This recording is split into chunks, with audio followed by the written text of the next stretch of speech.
Greetings, everyone. Thank you so much for joining us. It's great to be with you and learning with you. Today, in exploring the application of Rosicrucian laws and principles in daily living, we'll focus in this presentation on the concept of having a mission in life. We'll prepare ourselves as usual with meditation, and I'll share a slide with you to help uplift us. We'll see now a painting by Jules Bastien Lepage. It dates from 1879, entitled Joan of Arc. It's in the Metropolitan Museum of Art in New York City. You'll see before us the young woman, Joan of Arc, transfixed in a spiritual awakening to her mission in life. You know, she's in the garden behind her home. She's having a rousing experience that will guide her to help rebuild France and to combat the English invaders during the 100 Years' War.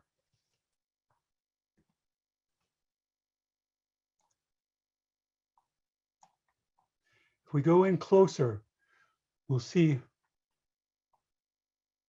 the saints Michael, then Margaret, and then Catherine, who she experienced in a vision that would help guide her and lead her into the highest ideals of knighthood, to great sacrifice or making sacred. She would face tremendous challenges and greed, but her inspiring example of the ideal of knighthood and unconditional caring lives on to this day. With this inspiring work of art before us, and the wonderful transfixed eyes of Joan and her spiritual vision, let us also enter into a similar state when we conduct a period of cosmic attunement with the celestial sanctum. When you're ready, I invite you to close your eyes. With the inspiration of the mystic Joan of Arc with us, following the inner light, the divine guidance of the master within.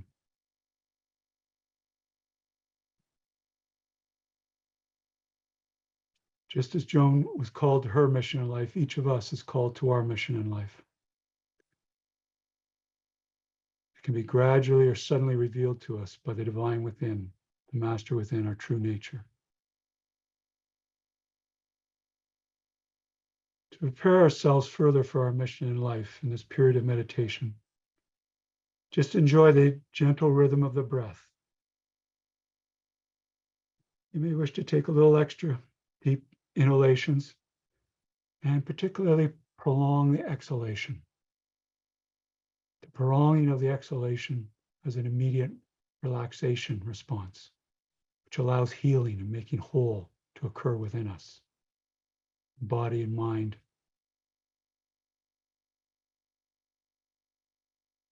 Just enjoy the gentle rhythm of the breath. Surprisingly simple act, but a very profound one. And we can make it a habit, a law in our subconscious that throughout the day and night, we have regular deep breaths, ensuring that we're exhaling all that we're taking in. That helps us to be less anxious, more calm, more focused, more able to fulfill our mission in life, do what needs to be done, and enjoy our lives, the great adventure that we're on the mystical path. Just continue to enjoy deep inhalation and exhalation. You may wish to do what Rosicrucians refer to as neutral breaths, neither holding the inhalation nor holding the exhalation. But I suggest you prolong a little longer than the inhalation, the exhalation, to get that added effect of the vagus nerve, a great nerve in our body that we learn about in our Rosicrucian studies. Working with the sympathetic and parasympathetic nervous system, the vagus nerve moves energy from the base of the brain to below the gut. It's just one of the various important subtle functions in our body that we learn about through the endocrine gland and the psychic centers in its conjunction. These deep neutral breaths also remind us of the wind flowing through trees outside our home, water flowing through the streams, the clouds moving by, all the great actions in nature, all the great vibrations and cycle, what Rosicrucians refer to as the cosmic keyboard that we work to be in harmony with. Our holy temple of the body is a microcosm of the macrocosm. As we note the vibrations in it, we then become more sensitive to the vibrations throughout the cosmos that we'll soon rise up into as we attune the celestial sanctum. Now make sure that you're comfortable where you are. If you're seated, hands in your laps, palms down, spine upright so you can breathe easily, and the work of the spinal cord and the nervous system is unimpeded.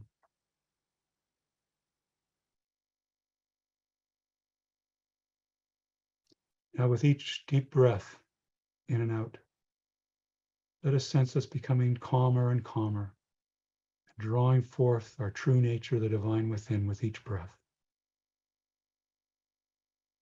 Just as the Creator created the cosmos through the breath and the word, so we maintain, rejuvenate, and rebuild the holy temple that we are, housing the mighty Master within through our breath and the use of the word and knowledge of laws and principles taught to us through our weekly monographs in the Rosicrucian order Amorc. Now let us begin our ascent to the heights of the celestial sanctum. If you find challenges with visualizing the ascent, just experiences that increasing exhilaration and deeper calmness within yourself. You rise higher and higher. Feel that exhilaration of the Master within coming forward. And your sense of connection with all, which is our birthright. Now let us say together, may the divine essence of the cosmic infuse my being and cleanse me of all impurities of mind and body, that I may enter the celestial sanctum and commune and attune in pureness and worthiness. So mote it be. Now let us use great inner spiritual force rising up from the divine within, not our outer nature, to go up beyond the room we're in, up over the home we're dwelling in. Use your full psychic capacity and imagination. Rise up over your neighborhood. Enjoy the exhilaration of the ascent, the adventure of the mystical path as we rise up over the city or geographic area where you dwell. Then rise up higher again and see the weather systems and the landforms around your city. The sea, the coastal areas or lakes, the mountains, the high hills, the deserts, the woods, whatever is applicable to your locale on the temple of the earth. And continue to rise up and see the wondrous weather system. Be below you the province or state where you dwell. And then continue to rise and enjoy the great system and order and radiate love and well-being down to all sentient beings. As we rise up into the cosmic, by the cosmic, Rosicrucians mean the cosmos, the ordered, dynamic universe where we dwell, and all the laws and principles and universal intelligence operating in back of the cosmos, imbued within us is a microcosm of this great cosmos, the macrocosm.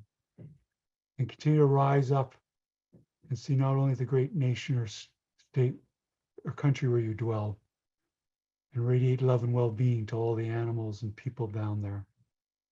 See the great weather systems, some spiraling, some moving westward or other directions. See the seas and water, various forms of rivers, whatever is applicable to your nation or country. And as you continue up further, see the continent where you dwell. And then as we go up faster and faster, way beyond the speed of light, as we transcend space and time, Sense the hemisphere you dwell in, the entire sphere of the earth, the oblate spheroid.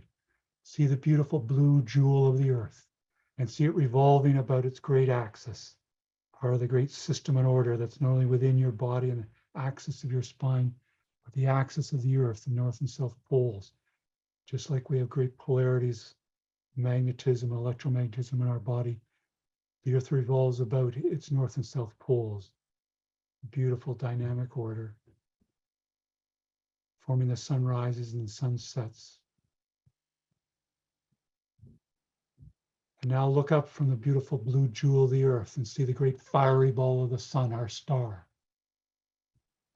Say the huge planet of Jupiter and the wondrous rings of Saturn and the smaller planets such as Venus and Mars and Mercury, making their great elliptical orbits revealed to us by the traditional Rosicrucian Sir Isaac Newton. Sense the beautiful harmony and order of it all. Not only the music and harmony within the temple of our body as we rise up, but the harmony and order of nature itself, music of the world, the harmony of the spheres. Let's rise up beyond the solar system and see the myriad stars, stellar phenomena, and stellar gases. Sense the presence of the black holes helping balance our universe, the quasars and the pulsars, the binary stars, all their system and order, their wondrous music and vibrations on the cosmic keyboard. Sense things not only with your 5 physical senses, but your psychic senses that mirror those 5 physical senses and allow us to take in the entire vibrations of the cosmic keyboard, like a great piano keyboard, going up higher and higher rates of vibrations, but also longer and longer wavelengths, larger and larger amplitudes, the entire sea of vibrations, producing a great music that composers and musicians on earth seek to imitate through divine guidance. The wondrous harmony of the spheres, an unsurpassed beauty and exhilaration in experiencing it. And let us continue to rise up using great inner spiritual energy, go way faster than the speed of light, and see all the nebulae and stars, and go right out from the Milky Way galaxy, our home, and look back at the great spiraling arm where we dwell, and see the great system and order of the Milky Way and its spiraling action and rotation action. And look up from the Milky Way galaxy and see other galaxies, some spiraling like ours, and some other shapes and forms, and the myriad stars and stellar phenomena. And sense also that the galaxies around us are all gathered together in what astrophysicists and astronomers call a cluster. And sense the cluster revolving about its great axis, the huge galaxies revolving about the great central axis of the cluster. And as we pass out from this cluster, sense other galaxies and stars in their own clusters about the cosmos. As we move farther and farther away from our home on Earth, and yet feeling deeply at home in the cosmos, our greater home and place of action and learning. And sense all the sentient beings around us throughout the cosmos. As you sense the other galaxies and clusters of galaxies, note how the clusters are actually gathered together into superclusters of galaxies. Many, many clusters together, revolving about the great axis of their supercluster. As we pass faster and faster, we sense not only one supercluster where we dwell, we start to sense all the superclusters throughout the cosmos. The great system and dynamic order of it all. Hence the great Greek name cosmos. As we go faster and faster, we rise up deeper and deeper within ourselves as well. Or by the law of correspondence, as we rise up, We have a similar action going deeper and deeper within ourselves to the divine within. Let us head for the very center of the cosmos. And sense at that center, there's a great cosmic axis of which the entire cosmos revolves. Just like our Earth goes around its axis and the moon goes around our Earth, and other moons go around the planets of our solar system, and the planets go around the sun. And the Milky Way galaxy has its great revolutions. And the clusters of galaxies revolve about, and the superclusters of galaxies revolve about. Our cosmos revolves about a great axis. Speed towards the center of that great cosmic axis, the midpoint of the cosmos, and slow up to when you come to it, exhilarated and excited in a spiritual way by this great ascent. It's our birthright, and always mirrored within us. Now let us form our celestial sanctum as instructed in the Rosicrucian booklet, Liber 777, which we'll paste in the chat as reference later for you. You may wish to just look around and see the vastness and beauty of the cosmos, mirroring the vastness of the divine within you as your celestial sanctum.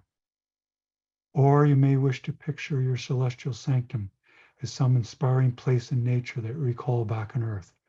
It may be a beautiful grove of trees, or you may be by a seashore or lakeshore and see the waves lapping in, suggestive of the great vibrations of the cosmic keyboard. Or maybe a high hill or a mountaintop and a high vantage point suggestive of that expansive view of the cosmic sense within us. Or some other inspiring place in nature unique to you. Otherwise, you may wish to visualize some built temple forms such as a Sikh Gurdwara, a Hindu mandir, a Jewish synagogue, or a Christian church or cathedral, or a Buddhist prayer hall or stupa, or some other sacred built structure unique to your own inspiration. Fill it in with all the sights and sounds and sense the presence there of the fellow seekers and Rosicrucians with us today on this conference call. And all seekers with a light. And all officers of a Rosicrucian Order Amwork, including the Imperator, who may be conducting a special convocation for us there now.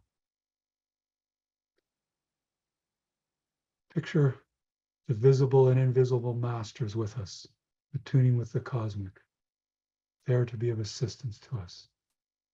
Fill in all the sights and sounds and the incense rising up, for example, just like we rose up, suggesting of the cosmic within us. Feel the exhilaration of being in your celestial sanctum, at the center of the cosmos, at the center of your being. And when you've filled it in various ways, surrender further, turn inward to the divine within's presence. Let us dwell in mystical silence for a time.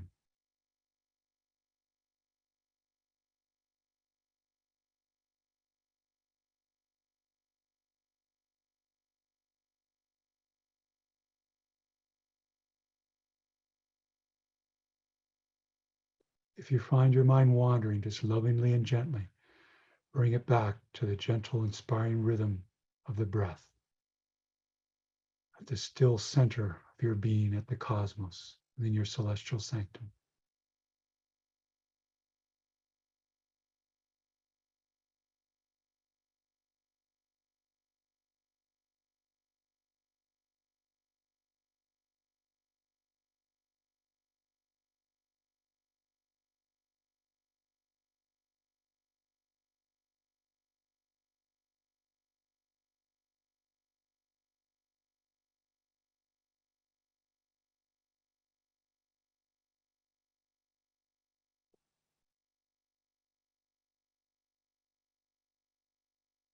As you dwell receptively at the still center of your being, increasingly aware of the presence of the divine within,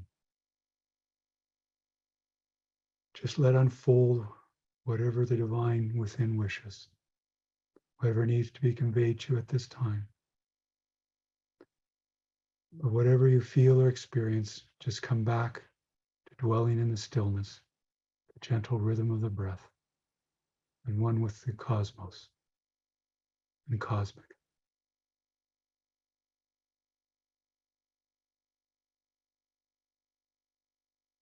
You may be exhilarated to feel the vital life force circulating throughout your being, the holy temple. Just note and observe it. Continue with the concentration on the breath, the deep center of your being.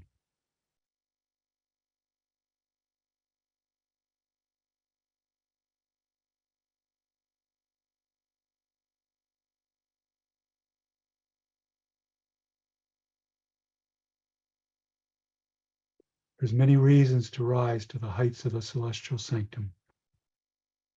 One is for our general enlightenment and well-being, so it can be of greater service.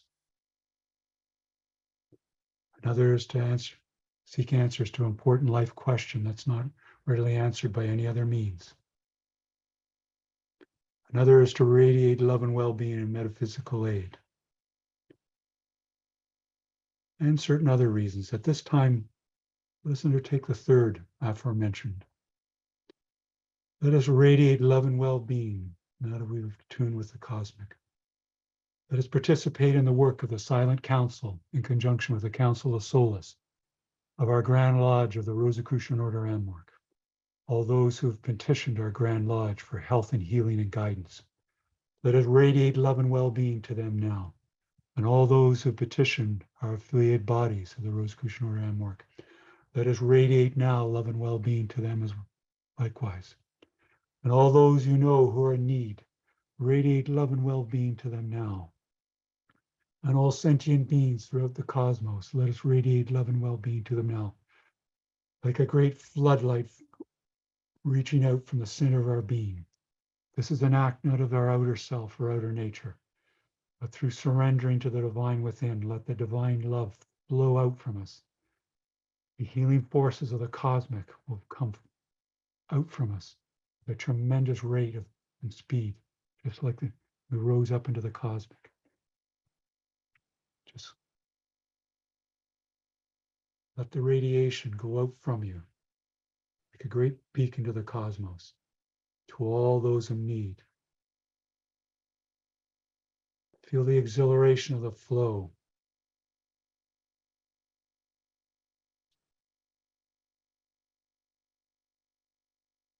Use great inner spiritual force to do this radiation of love and well-being.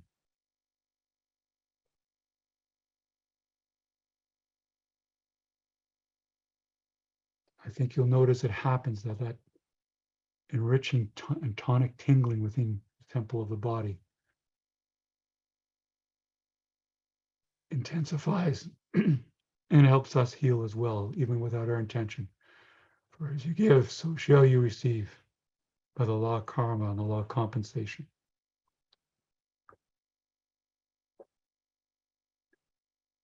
As you dwell at the center of your being, the center of cosmos, just let the love and well-being continue to radiate your true nature, the divine within. At a certain point, I think you'll find that you do need to make no conscious effort. The great radiation will continue. And when that happens, just continue to dwell in a deep stillness,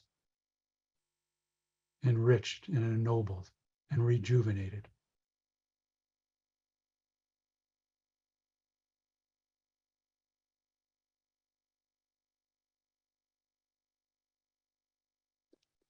At a certain point too, I think you'll find the radiations will speed up and you know you're making contact to all those who are receptive and in need. Just let it happen and continue to surrender the outer nature to our true guide in life, the divine within.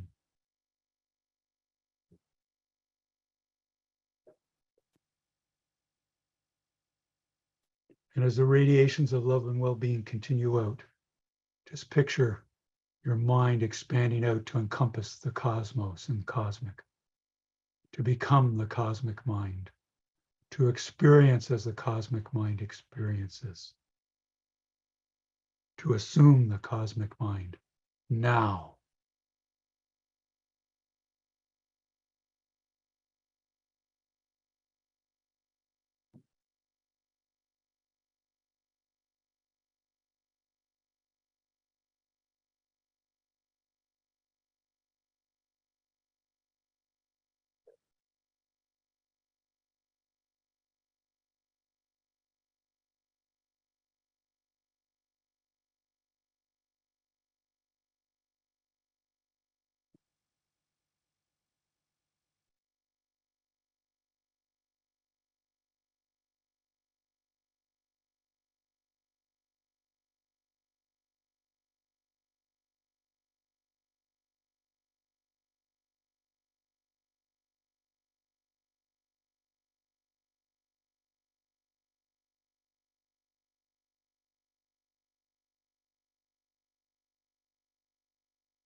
Soon we'll descend from the heights of the celestial sanctum, but first let us formally conclude our period of sending metaphysical aid by saying, if it pleases the cosmic, it is done.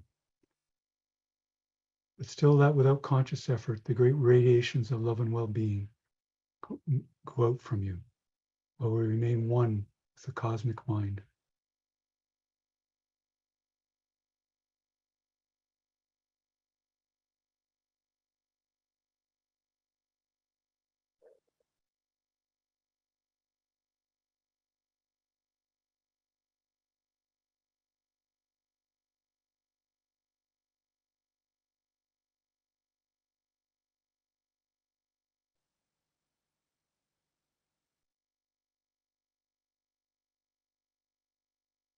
Now, before we begin our descent from the heights of the celestial sanctum, having applied the law of service, the law of cosmic attunement, let us apply now the law of gratitude. I invite you to express thanks to all those who have guided you in this incarnation, all those who love you and have loved you, whether incarnated or not. Let us express our gratitude to them. And in so doing, we'll further intensify our cosmic attunement.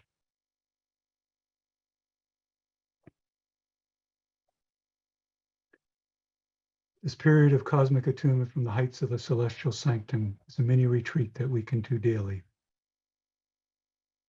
to help fortify us and guide us in our mission in life, now and always. Now, fratres and sorors and participants, let us begin our descent from the heights of the celestial sanctum, moving at tremendous speed through the cosmos, being the great motion of the supercluster of the galaxies revolving around us. See all the stellar phenomena and galaxies and nebulae, and home in on the great supercluster where we dwell. And once we enter it, see all the clusters of galaxies revolving about. And then home in on the particular cluster where we dwell. And once within it, see all the galaxies and their wondrous motions and operations and all the nebulae, stellar phenomena, and the great balancing through the black holes. And see in the distance the great action of the Milky Way galaxy, our home. Move towards the arm where we dwell and enter back into it. Pass by interstellar gases, black holes, quasars and pulsars, nebulae, and see in the distance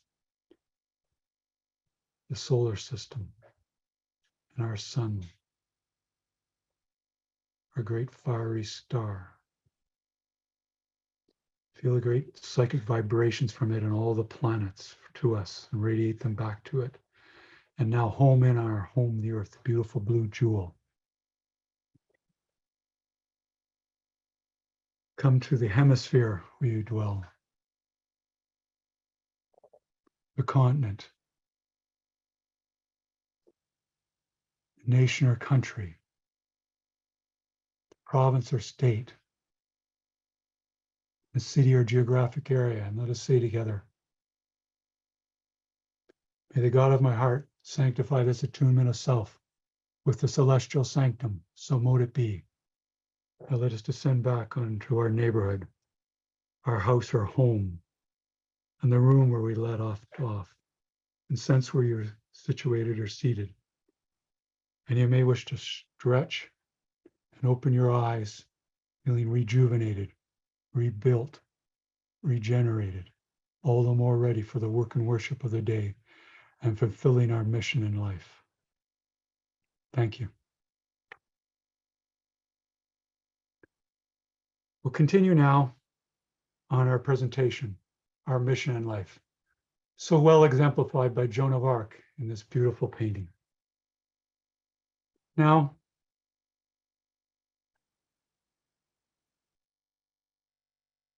just as Joan of Arc had a spiritual awakening revealing her mission in life, so have we, or will have.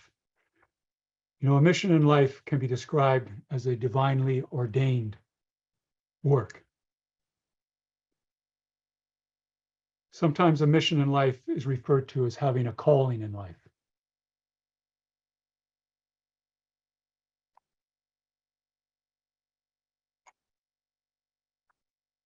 Mission is different than a job, a hobby, or a talent. But those things may all help and be part of the mission. A mission is different from an ambition. An ambition has to do with what you want. A mission is centered on the needs of others. It is about the intrinsic value and service of the task. We see here our fundamental connectedness in the one soul taught through our order and experienced through our attunement with the celestial sanctum. Invariably, we find that those we have found inspiring and help give us strong direction in our lives for our well-being and understanding of living are those persons who are fulfilling their mission in life, whether they realize it or not, whether they speak of these matters or not. But to put this matter in perspective, we can view living for humanity as having an overarching purpose. To the student of mysticism, it can be described as the attainment of self-mastery, the full development of consciousness within oneself, and assist by way of service in this process for others, and assist in the well-being of all, the full fruition of the expression of love.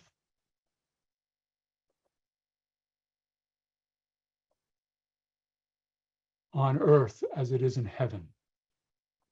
Now, these developments lead to the increasing awareness of the universal consciousness, or cosmic consciousness, which we are experiencing and we dwelled in during our meditation period, where the Rosicrucians are very practical and emphasize firsthand experience to truly understand something, and then to get the full lesson through the law of service, by assisting others. This process we've just described has been also indicated in the Martinist tradition as the reintegration of all beings. This process itself, our journey along the way, is as important as the ultimate objective. Throughout the process and the attainments along the way, passing through the degrees and so forth, are as important as the ultimate attainment. One way described by Rosicrucians as the rose-croix state. Indeed, let us continue to embrace and enjoy this greatest of all adventures, now and along the way always. Because in cosmic attunement, in a way, we experience eternity not only as a great vastness, but we experience it now in the present. From this context and viewpoint, a person's mission would be their main and unique way of contributing to this overarching purpose. We have the big picture, as well as the individual picture in our life. Of all the challenges within humanity and all life forms, the environment and the world, where can we be of special assistance, small or large? For by the law of humility, all contributions are needed, worthy, dignified, and of equal importance from the perspective of the divine within. In fact, as we apply the law of humility, it will increase our capacity for service and attunement with the cosmic. Then, when the outer self works as a co-agent with the cosmic, we start to realize who we truly are and increasingly soak up and reflect the divine within, our true nature. We can ask ourselves, what strengths and strong inclinations do we have to activate and offer? Our meditation, reflection, and our vigilance, being on the lookout in our experiences in life, will reveal the answer from the master within. Now, some persons find it helpful to formulate what can be described in more recent years as a mission statement for themselves. The important point is being clear, accurate, and precise on the nature of the work allows for its fulfillment in the most direct and efficient manner. A mission in life involves taking more charge of our lives and of our evolution, being an active force for the well-being of humanity and all. Now, sometimes the specific field we trained in is the channel of our mission. However, sometimes the field we trained in provided the development of skills and strengths that are transferable for the work of our mission in life, if we were receptive and imaginative in living. For example, a person who is an opera singer with a degree in music found her calling in being an interviewer and program host in public radio in the United States, because of the common skills in communication and engaging in others with music and opera singing and being a radio host and interviewer and engaging people. Also, a Rosicrucian student who was a business leader in manufacturing in the United States found, to their surprise, their mission in life in being a psychic healer and sending metaphysical aid similar to what we did. Did this mean that they needed to give up their successful leadership in manufacturing? No. They still continued to apply Rosicrucian laws and principles to continue their very successful career in manufacturing. But their true mission was in a psychic healer and sending metaphysical aid, as many of you have found in your own lives. Now, sometimes a person may wonder why they have developed so many skills and had the ready ability to do so. For those myriad abilities and skills may be needed in their mission in life. An example is past Imperator H. Spencer Lewis, with all his strengths in science, engineering, spirituality, metaphysics, business, and advertising, and more. They're all crucially applied in his mission in guiding the Rosicrucian Order Amorc for the great benefit of us all. Now, also, our current environment is often the place of our mission. For example, the August Master, Louis-Claude de Saint-Martin, found his mission in life as a spiritual teacher and author, but he did not need to give up his palatial dwellings in title. Because as an aristocrat in 18th century France, he had the uncommon access to other persons who are aristocrats and move in their social circle.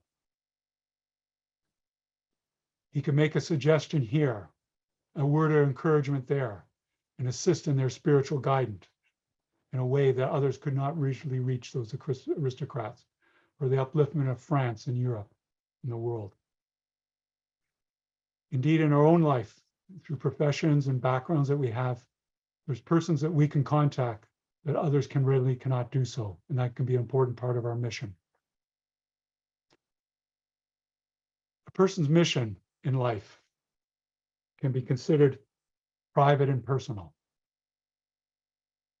not generally spoken of, but its uplifting effects will benefit others and sometimes be consciously felt by others if they need to know.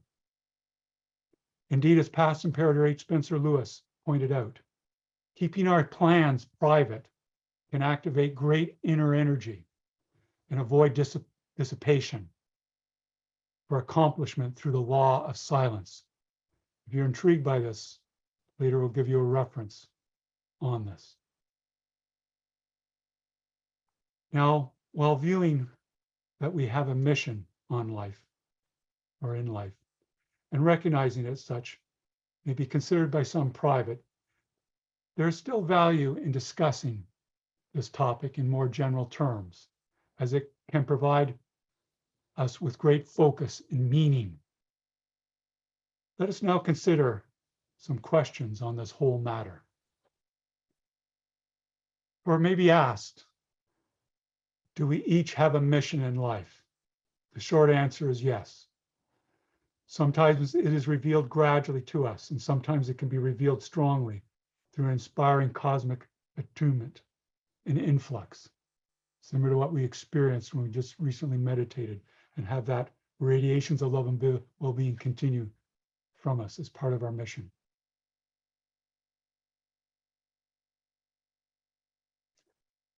Now, regular meditation, contemplation, and a strong desire to be of service will guide and attract us to the proper channels for this work.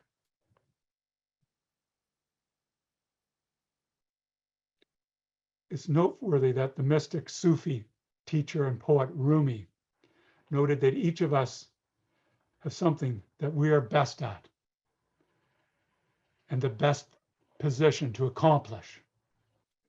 Indeed, it is the main reason for us being incarnated in this world.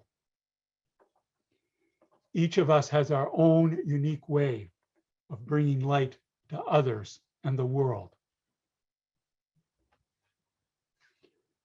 Another question that may be asked is, if each of us is vigilant, are there telltale signs of our mission in life that appear early in our life to help prepare and guide us, or that remain continually before us?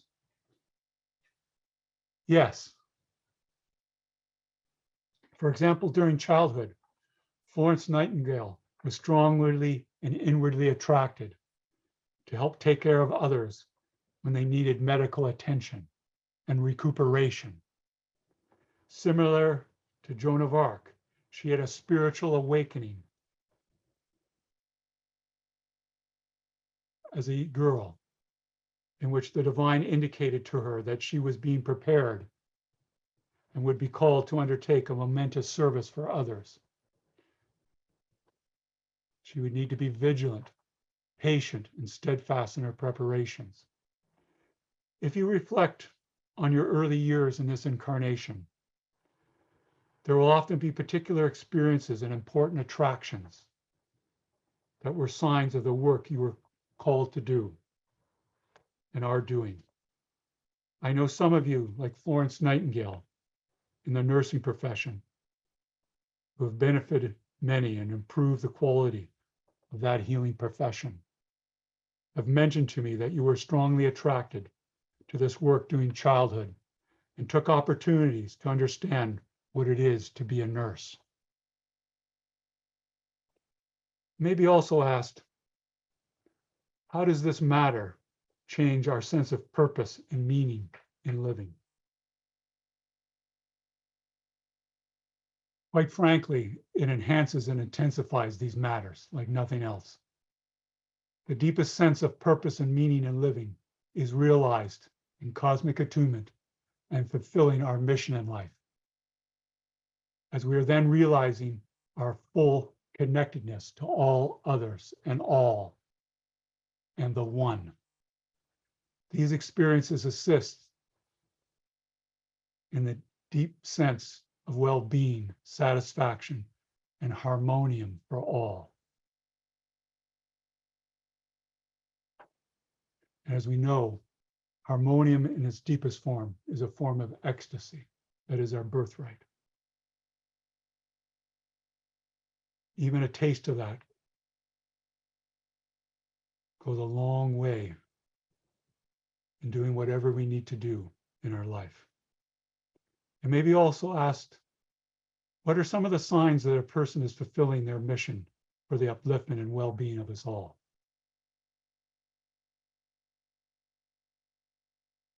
Some of the signs are that the benefit or the advancement and healing of humanity and all, on an immediate small or large scale, whether observed or behind the scenes. Another sign is the seriousness of the person, but also the enjoyment. And we note enjoyment has the word joy in it. Because in fulfilling their mission, they're attuning with the cosmic more easily. They're soaking it up more. And the cosmic will wish to assist. Another sign is that the action for that person and those who observe closely will be deeply meaningful. We'll notice a steadfastness in the person. We'll notice a generosity in all their operations. We'll notice great skill in what they're doing. And we'll notice their willingness to sacrifice, to make sacred, and much more. And a deep sense of rightness that they'll feel within themselves, but you also sense that when you attune with them, that there is a deep sense of rightness in what they're doing that inspires us to do likewise.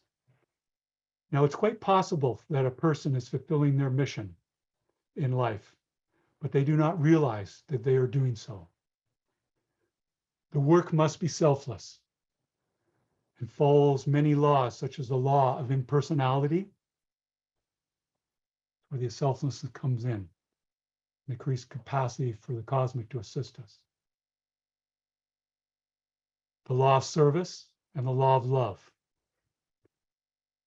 One needs to be unknown as much as possible in the work to help enable the divine within, our true nature, to operate, express, and manifest in the work through the surrender and full cooperation of the outer self. Finally, too, it may be asked, what is the relationship of the law of service and self-mastery with fulfilling our mission in life? Our mission in life will tend to be the most important and extensive application of the law of service for us.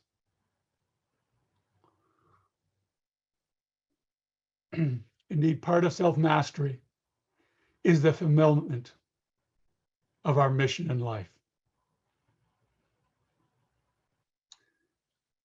I'll say a few concluding remarks, and I'll ask at this time that Sora Karen post resources for this presentation in the chat, and also place there a PDF document with those resources.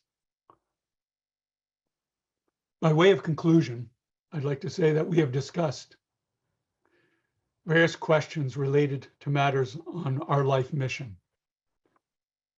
part of our great adventure in living on the mystical path, and how we can be of greater service in accomplishing the great work done by ourselves and all. In so doing, we have continued to explore the thorough application of Rosicrucian laws and principles in daily living that we learn as a weekly practice in our studies. Thank you so much.